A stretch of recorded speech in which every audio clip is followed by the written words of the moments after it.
કેમ છો બધા? તો જો મેં ગોળ લઈ લીધો છે અને આજે સરસ હેલ્ધી લાડુ બનવાના છે એકચ્યુઅલી, જે દાળિયામાંથી બને છે. આપણે નાના હતા એકચ્યુઅલી ત્યારે આપણે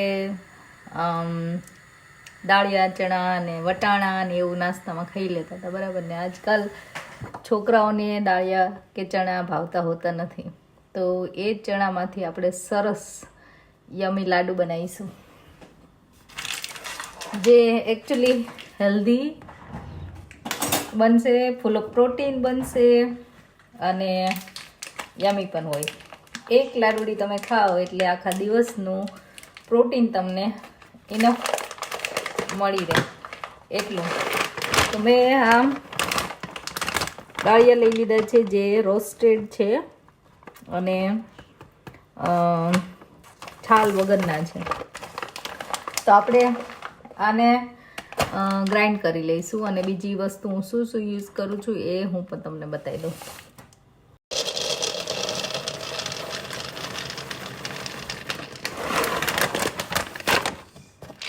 તો આપણે દાળિયાને ભૂકો કરીશું. એકચ્યુઅલી સરસ દાળિયા છે, તો આપણે ગ્રાઇન્ડ કરી દઉં એકદમ. તો જોઈ લો, એકદમ સરસ ભૂકો થઈ ગયો છે. આપણે એને એક પેનમાં લઈ લઈશું અને એમાં છે ને એકચ્યુઅલી આપણે ઘી થોડું નાખીને થોડું આપણે શેકી લઈશું. તો ચલો હું તમને બતાવું કઈ રીતે કરવાનું છે. હવે આપણે દાળિયા લઈ લીધા પછી આ બધા નટ્સ લઈ લીધા છે. મેં અખરોટ લીધા છે, બદામ, કાજુ અને પિસ્તા.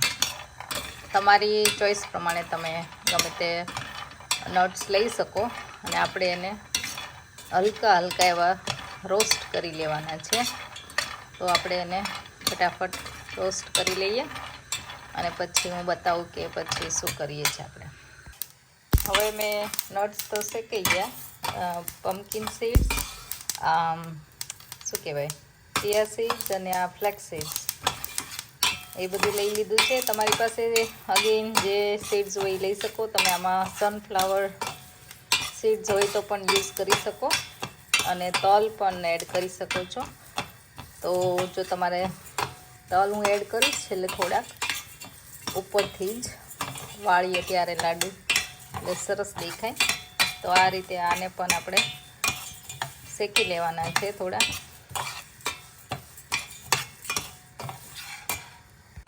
હવે આપણે થોડા ઓટ્સ લઈ લીધા છે અને ઓટ્સને પણ આપણે થોડા શેકી લઈશું. તો બધી જ વસ્તુ જ્યાં સુધી આમ ક્રન્ચી ને એવું એકદમ બહુ શેકવાના નથી એની વે. તો આ રીતે થોડા બ્રાઉન થવા માંડે ને ત્યાં સુધી ઓટ્સને આપણે શેકી લઈશું.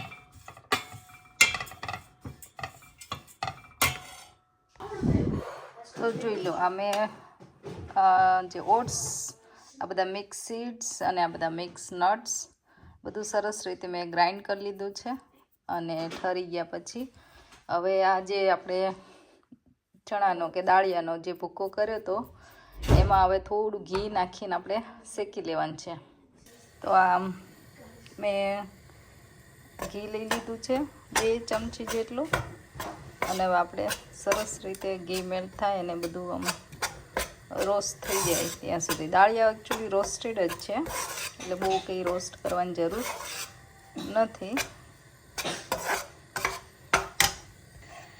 તો જો હવે આ ચણા આપણે કે દાળિયા હતા એ શેકાઈ ગયા છે. તો એમાં હવે મેં જે 1 વાટકી જેટલો ગોળ લીધો છે એ છીણી લીધો છે, અથવા તો તમે ઝીણો ઝીણો ક્રશ કરો કે જે રીતે તમને ફાવે છે. તો આપણે હવે ગોળને આમાં આની હારે મિક્સ કરીશું ગરમ કરીને થોડો, અને પછી બધા જે નટ્સ ને બધું શેકેલું છે એ આપણે આમાં મિક્સ કરતા જઈશું ધીમે ધીમે. ગોળ ઓગળી ગયો છે સરસ. તો આ બધા જે નટ્સ, ઓટ્સ ને બધું હતું એ આપણે એમાં એડ કરી દેવાનું છે અને પાછું સરસ મિક્સ કરી લેવાનું છે.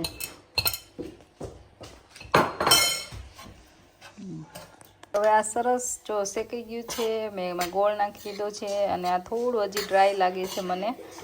મેં હાથે કરીને થોડો ગોળ ને ઘી ઓછું એડ કર્યું છે, પણ તમારે જો ગોળ ગરમ થાય ને બધું બાઇન્ડ થાય, કેમ કે મારે છે ને થોડી ખજૂર પણ એડ કરવી હતી. તમે ખજૂરને થોડી ગરમ કરી લીધી છે, અથવા તો તમે ક્રશ ફૂડ પ્રોસેસરમાં કરીને પણ એડ કરી શકો છો. હવે હું ખજૂર આની સાથે મિક્સ કરીશ, એટલે તમારા ઉપર છે, તમારે ઘી ગોળ વધારે નાખવું હોય અથવા તો અડધી ભાગ ખજૂરનો નાખવો હોય તો પણ તમે નાખી શકો છો. હવે હું ટ્રાય કરીશ બધું મિક્સ કરવાની. તો હવે જો આ બાઇન્ડિંગ આવું સરસ આવી જાય એટલે આપણે થોડા ઘીવાળા બે હાથ કરીને આવી રીતે લાડુ તમારે જે સાઈઝના જોતા હોય એ સાઈઝના બનાવી દેવાના છે, બરાબર. તો હું તમને આવી રીતે બધા વાળી દઉં પછી બતાવું. તો બધા લાડુ વળીને સરસ રેડી થઈ ગયા છે. હવે એને ટ્વિસ્ટ આપવાનું છે કલરફુલ બનાવવા માટે. તો આ મેં મોરંગા પાવડર લીધો છે, એમાં આવી રીતે હું રોલ કરી દઈશ. થોડા એવા બનાવીશું, થોડા કોકાઓ પાવડર માટે અને થોડા હળદર સાથે. તો મોર હેલ્ધી બનાવવા માટે અમે આવો કલર આપી દીધો છે. તો આપણે આવી રીતે થોડાક આ બનાવી લઈએ, પછી ચોકલેટવાળાને એવું બનાવી લઈએ.